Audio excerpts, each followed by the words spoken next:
Hello, everybody. This is Card Guy Chris Ellis, with Collectible Chris and we are here to talk to you. about part 4 of our series of franchise players. Well, basically, our Mount Rushmore of teams.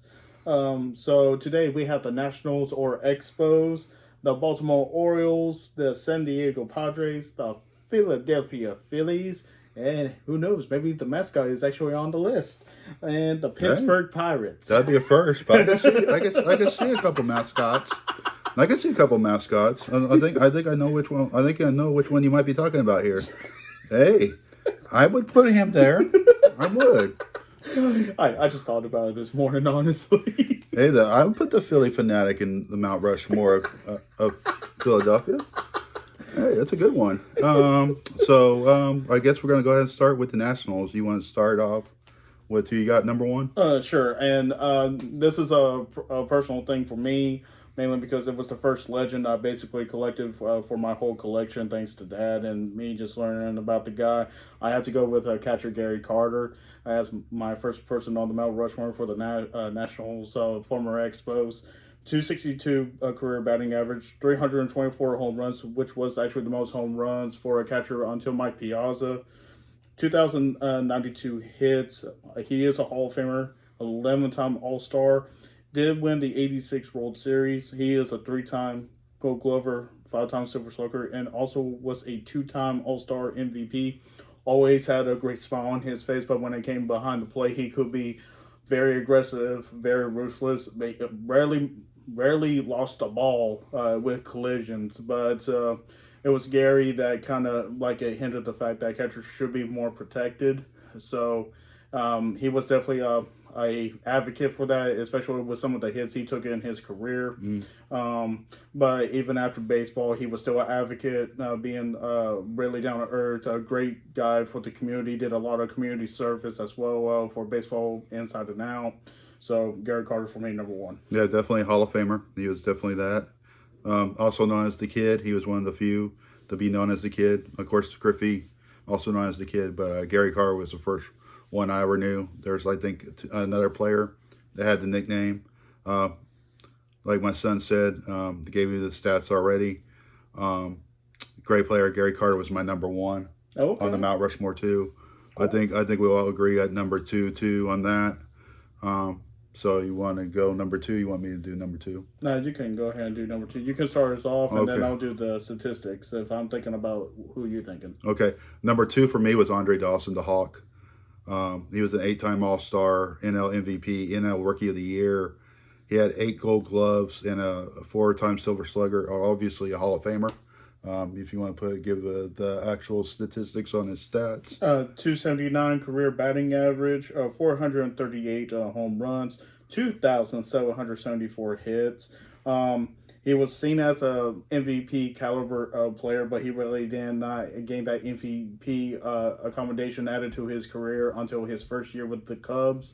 But he really established himself as a power hitter with the Expos, and once he got traded over to Chicago, he just lit up. Yeah, he won MVP on a last place team. Yeah, exactly. So if that tells you anything, I think we disagree with the bottom two. I think you got 2 players. I got 2 different players. Go ahead and go with your number 3. All right, so I already had this guy previously in another franchise, but honestly, he started his career with the Expos, and then honestly, if it wasn't with the team, he wouldn't be the Hall of Famer that he is today.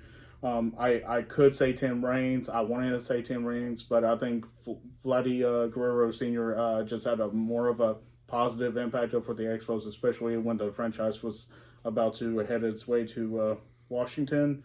Y'all can just go back on the stats, back on our part 1 of the series to hear it. But Vladdy just having just the time of his life and just being the fast kid on that team, along with him and Tim were not teammates.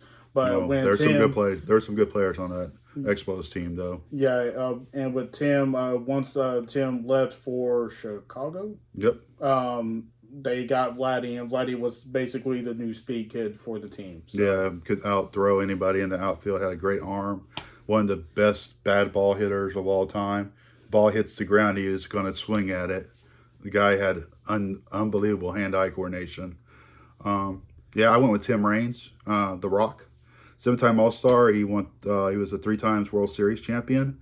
Uh, Only won one Silver Slugger. He was an NL batting champ. He was also a 4-time NL stolen base leader, and of course, he's a Hall of Famer. So that took him almost took down him to a his last year yeah, and to be in the Hall of Fame. him and Ricky Henderson were always like the stolen base guys for both leagues. So that was definitely that part of that growing up watching that.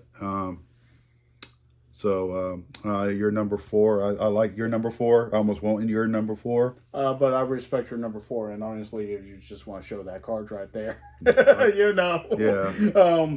My number 4 is gonna be the teammate of his guy. I went with an actual national on the list because I wanted a pure national on the list. You can say Rafael, um, not Rafael, Alfonso Soriano, but He had a good year. They had good years with them. I'm going with the guy that was longevity. I'm going with Ryan Zimmerman.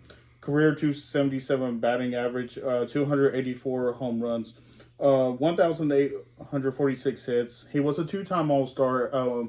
And for a third baseman in the National League, that's a tough position to get All-Star votes on. I mean, he had to deal with Chipper Jones. He had to deal with a bunch of other players in the 2010s. He in his final year, he did win the World Series in 2019. He was a Gold Glover at third base, and he was also a 2-time Silver Slugger winner. But when it came to like NL East, it was always Chipper Jones versus Ryan Zimmerman until Chipper retired. Zimmerman being in the league from 2006. Oh yeah, David Wright too. David Wright. Zimmerman faced a lot of good third baseman, top performing third baseman, and just the fact that he is a multiple All-Star, Silver Slugger, and a Gold Glove winner. Does he have the stats to be in the Hall of Fame? Unfortunately, no, because of 2 major injuries later on in his career. But he was always a class player. Gave a lot of respect to a lot of players. Very unselfish player on and off the field, and just a big guy that contributes a lot to his community. So, Mr. National, definitely. Mr. National. Yep, he was. I'm going with a guy that just recently retired because of injury. Steven Strasburg, 3-time All-Star. He was the World Series. He won the World Series with that team with Zimmerman. He was a World Series MVP, and he did have a Silver Slugger. Injury just took him out of the game. Great pitcher. I loved watching him pitch. A very underutilized and very badly managed for him, especially early on in his career. That rookie year. Innings pitched. I did not know how they wanted to really control his fastball at all, even though his fastball was actually devastating. But he was a fastball guy, and he finally learned how to do curveballs and sliders a little bit later on. But yeah. I mean, I agree with that. He had a heck of an arm, a very quick release with his pitch. I mean, it was very good. It wasn't until he finally had that changeup that really helped out with that World Series team. Yep. So. Well, we're gonna go with the good old Baltimore Orioles, dear. So this is where we're going. You want to go first? I'm pretty sure our number 1s are the same. Yeah. We're going to go with the Iron Man himself, Mr. Cal Ripken Jr., for the number 1 spot. Career 276 batting average, 431 career home runs per the 3,000 hit club with 3,184 hits. Of course, he's a Hall of Famer, part of that wonderful Hall of Fame class from 2007. 2-time MVP. He did win the Rookie of the Year award. 19-time All-Star. Did win the Home Run Derby Championship. Mm-hmm. 83 World Series winner. A 2-time Gold Glover. A 8-time Silver Slugger. As well as a 2-time All-Star MVP. He also won the Roberto Clemente Award. Has the most games played streak. Beat the Iron Horses back in 95. Just an all-around great player. Always probably one of the first power-hitting shortstops in baseball. Also a very tall shortstop. If you look at Cal, he played tall. He's more of the mold now that Eloy and O'Neill are of their respective teams are now for Pittsburgh and Cincinnati. Great player. Learned how to transition with different players. I mean, 3 different batting stances and out of his whole career. He had many batting stances. I don't think he ever kept the same one. Yeah. If you look at all his cards over the years on batting stances, Yeah. they're all different. Yeah. You want me to go number 3? I mean number 2? Yeah, number 2. I'm going Brooks Robinson. Oh, okay. 18-time All-Star, 2-time World Series champ, AL MVP, World Series MVP, 16 Gold Gloves, known as the Human Vacuum Cleaner. That was his nickname. He won a Roberto Clemente Award. He is also in the Hall of Fame. You got anything to add? 267 career batting average, 268 home runs, 2,848 career hits, and yeah, Hall of Famer, MVP, all the other ones. That's basically the purity of a third base position played by a pure third baseman. He was just on some wonderful teams, defensive teams too. So can't say anything bad about Mr. Brooks Robinson. Nope.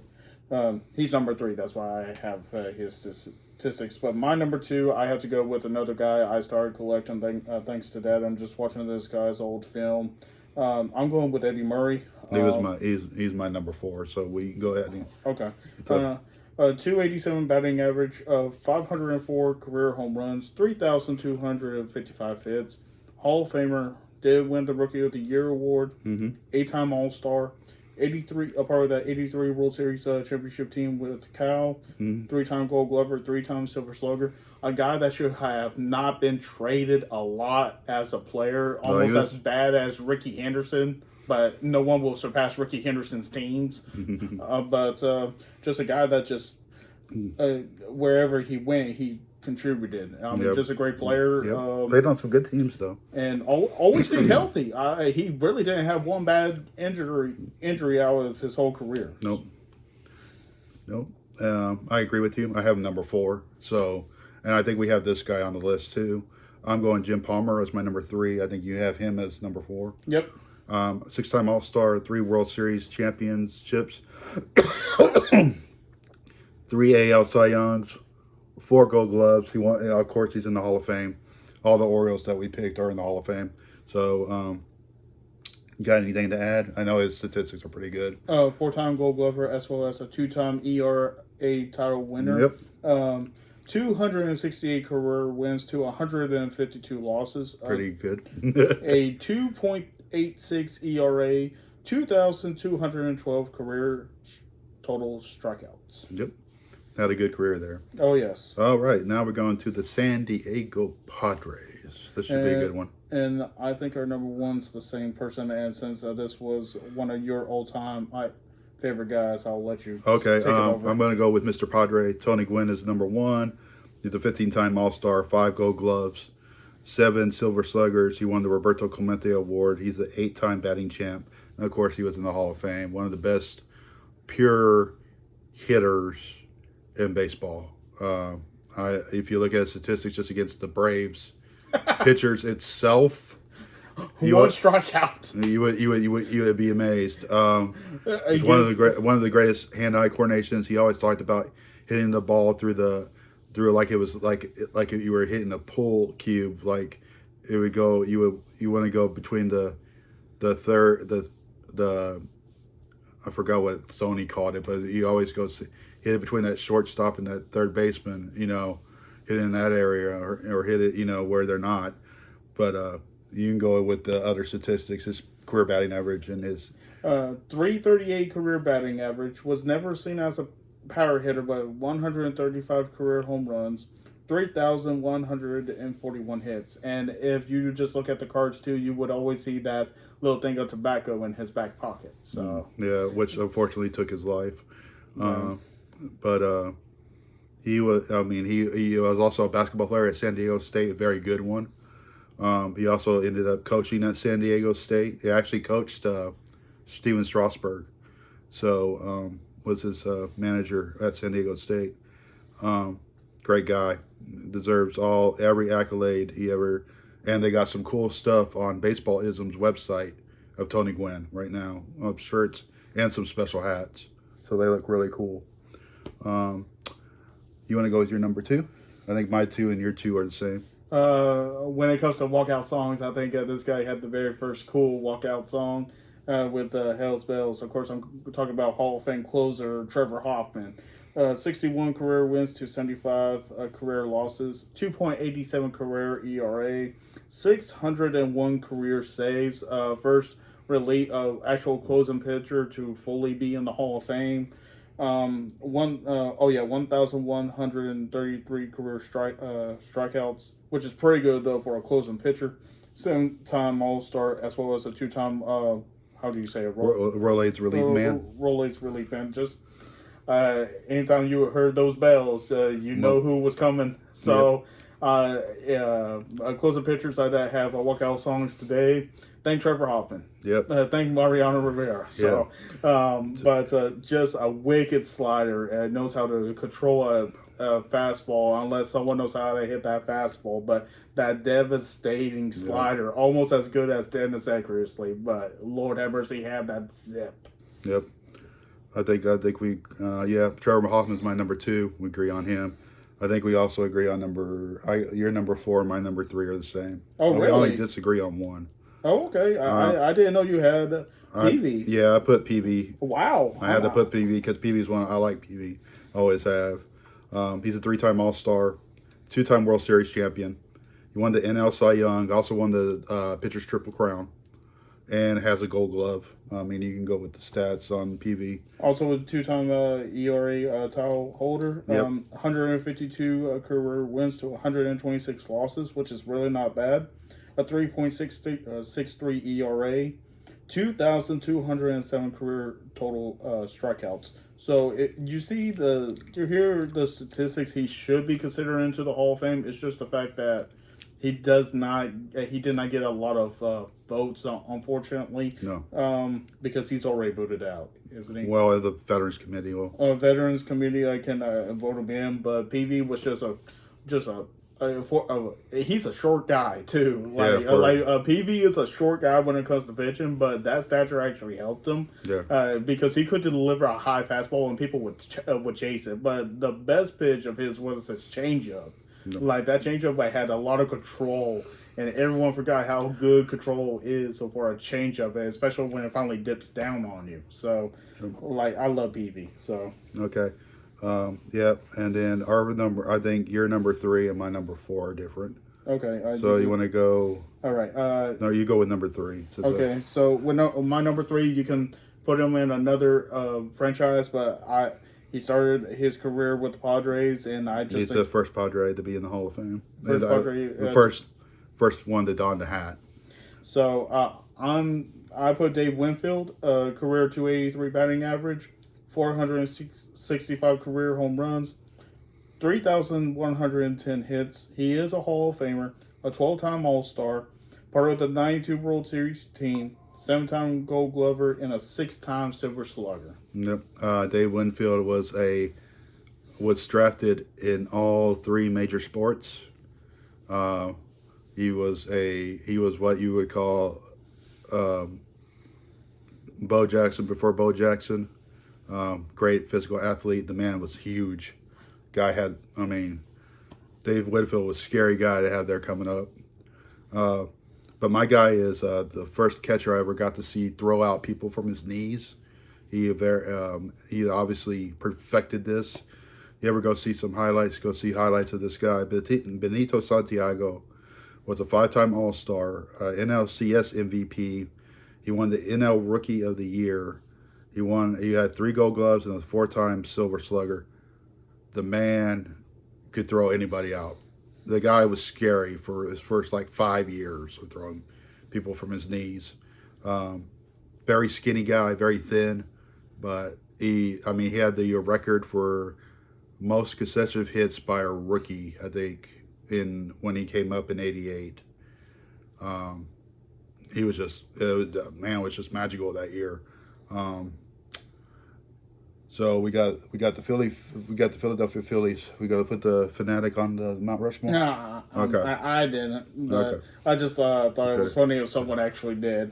Let's see if we got the same guys here. I got two of the same guy. Okay, so we go. So I guess you want to go first. You want me? I'll go first. Okay.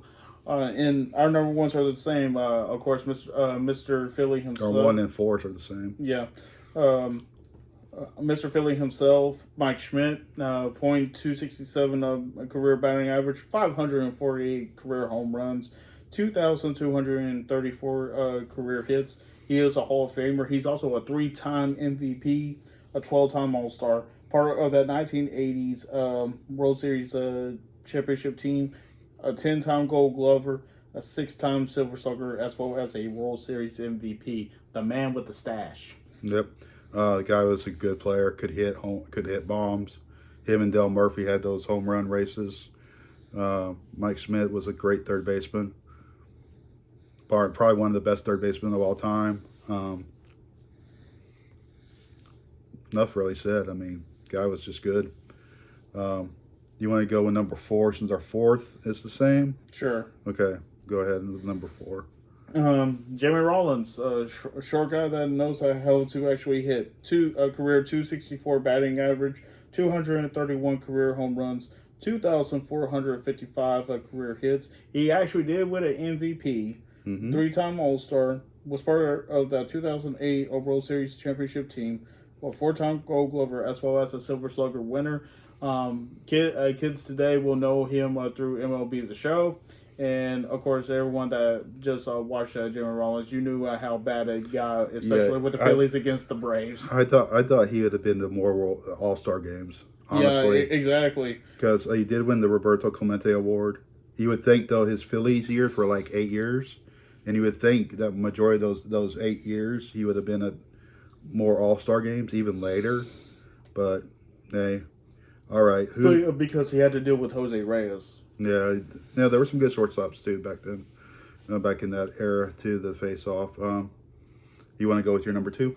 Sure. Number 2, Rollins' teammate, Mr. Ryan Howard. Career 258 batting average, 382 home runs, 1,475 career hits.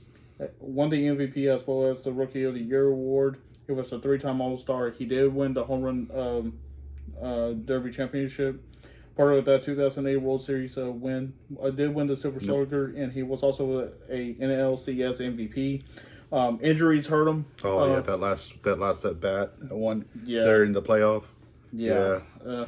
But Howard, I really hated Howard, especially when the Phillies would always face the Braves, because Howard was always a big problem. Howard just know how to hit against a lot of pitchers. Yeah, his batting average seemed less to y'all, but the guy hit.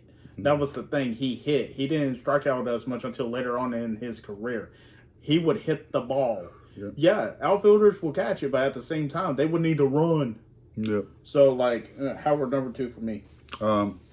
Me, I got Steve Carlton, 10-time All-Star. He won 2 World Series championships. He was a 4-time NL Cy Young winner.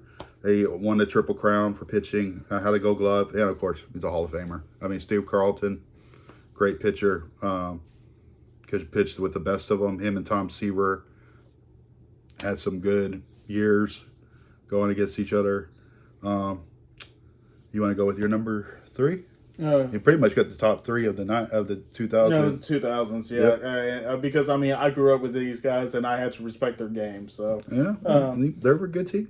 So Ryan and Jimmy's teammate, as well as just a great class player, Chase Utley, .275 career batting average, 259 career home runs, 1,885 career hits. He was a 6-time All-Star. Part of the 08 World Series championship win and the 4-time Silver Slugger. Always had a smile on his face. Even when he went to the Dodgers, still produced the way he could. Great defensive guy. I mean, he did not win any Gold Gloves, which was shocking. But for his position, he had to deal with a lot of competition. At second base. At second base. But especially kids and those that play MLB the show. I mean, last year's 2023 Kaiju card of Chase Utley. I mean, that's a monster for a reason. So Yeah. I went with Scott Rowland. Sorry, Scott Rowland. 7-time All-Star, World Series winner, NL Rookie of the Year, 8-time Gold Glover, Silver Slugger winner, and he's in the Hall of Fame. Just barely, just got in. last year too. Yeah. First, not first ballot. No, it was down. Yeah. Yeah. Great defensive third baseman. Just. I forgot he was a Philly. Yeah, I forgot he was a Philly, or I would put him there. Well, you gotta have to take Mike Schmidt off, really, if you think about it, because that was pretty much the infield. Yeah. Of the 2000s. Yeah. So, but I want. Yeah, to me it was hard between Jimmy Rollins or Howard, because I think that's a pretty good list so far. I mean, we got some good players on there. Oh yeah. And now we got the Pittsburgh Pirates. And I think our number ones are the same. I got the only board. Let's see. Yeah, we disagree on a couple. First one's definitely the same. Okay. Of course, this guy has an award named after him. Number 22. 21. 21. That's right, 21. Mr. Roberto Clemente, .317 career batting average, 240 career home runs, 3,000 hits. Yep, he died right after the fact. Hall of Famer, MVP, 15-time All-Star, a 2-time World Series winner, a 12-time Gold Glover, a World Series MVP, 4-time batting title winner. Yep. If it wasn't for the plane crash, he would still be playing. Yeah, I don't know if he'd still be playing. He won't be still playing today, but he was still playing. Yeah, his stats would have definitely. Because he was in his 30s, right? Yeah, he was still pretty young when he died. Yeah, because he could have played 5 more years. Who knows? He could have beat Pete Rose's hit record. That was the thing, because he was only in the league for 8 years? No longer than that. Probably 10. Okay. 10. Yeah, because he started. Maybe a little bit, but maybe a little bit more than that. But he was still. He could. I mean, yeah, he wasn't ready to retire. So, yeah, he would have played a couple more years for sure. My number, since our number ones agree, Roberto Clemente is Mr. Pirate to me. Number 2, I got Barry Bonds. I think you got Barry number 4. I do, yeah. Okay, I'm taking Barry Bonds as the Pittsburgh Pirate. He's a Hall of Famer just due to that. We already, of course, you had him on the Giants. The Giants, yeah. But he was altogether, he was a 14-time All-Star, 7 NFL MVPs, 8 Gold Gloves, 12 Silver Sluggers, and 3-time Hank Aaron Award winner. Okay, I did not have that on there, so yeah. But that was my number 2, your number 4. Right. Go with your number 2. My number 2. My number 2 will be number 8, Willie Stargell. Good one. Career 282 career batting average with 475 career home runs, 2,232 hits. He is a Hall of Famer. He is a MVP winner, a 7-time All-Star, a 2-time World Series winner, as well as a World Series MVP. Yep, Willie Stargell. We are family back in this 78, 79 era of the Pirates with Dave Parker and all them. Great team.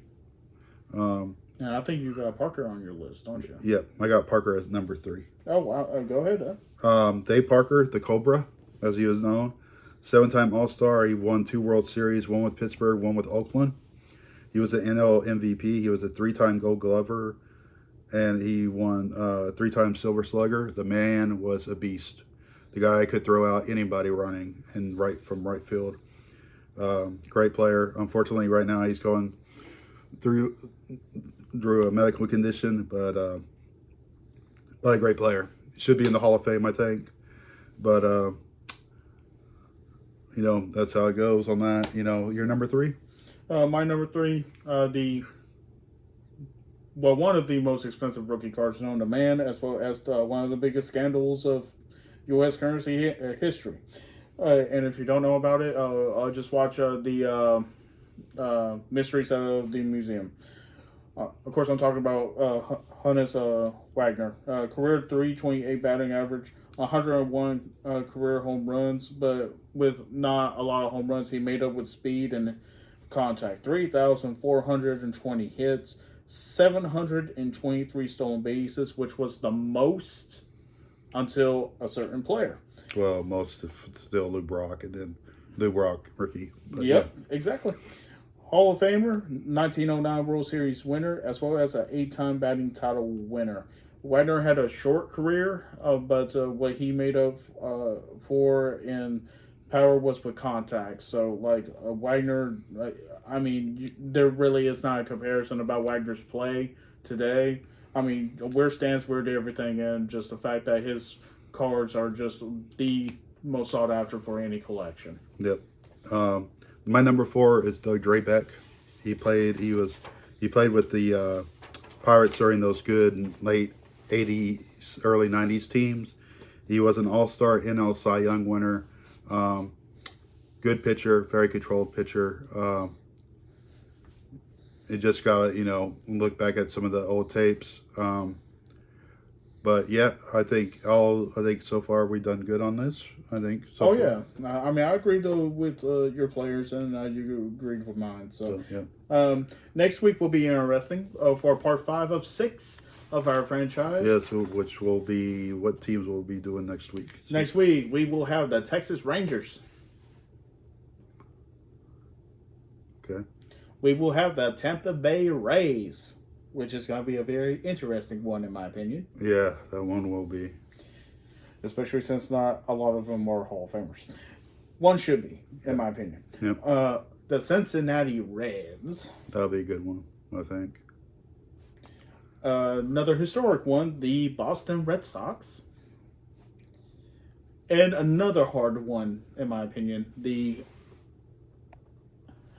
Colorado Rockies.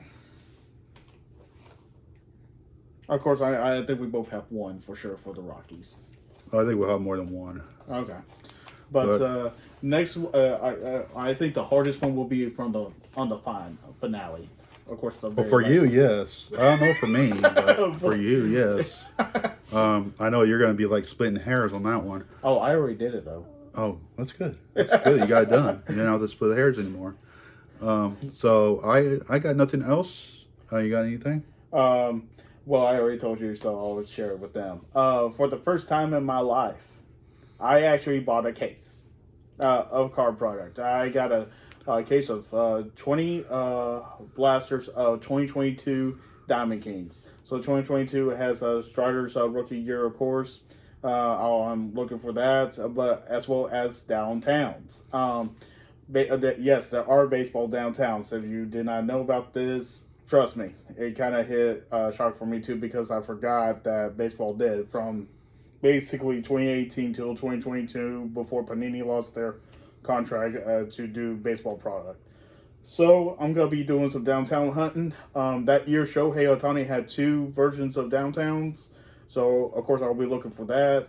But I'm hoping to get the Freddie Freeman downtown. So, wish me luck on that. I should be getting that in the next few days. We can post it. We can have you do it on show the show what you got, what good cards you got from that. Yep. So wish me luck, and we will share that next week, because that case should be coming in the next few days for me. So yep. So yes, good luck on that. Hope you get the cards you want. Thank you. And hey everybody, this is Card Guy Chris Ellis with Collectible Chris, and we'll be talking to you next week.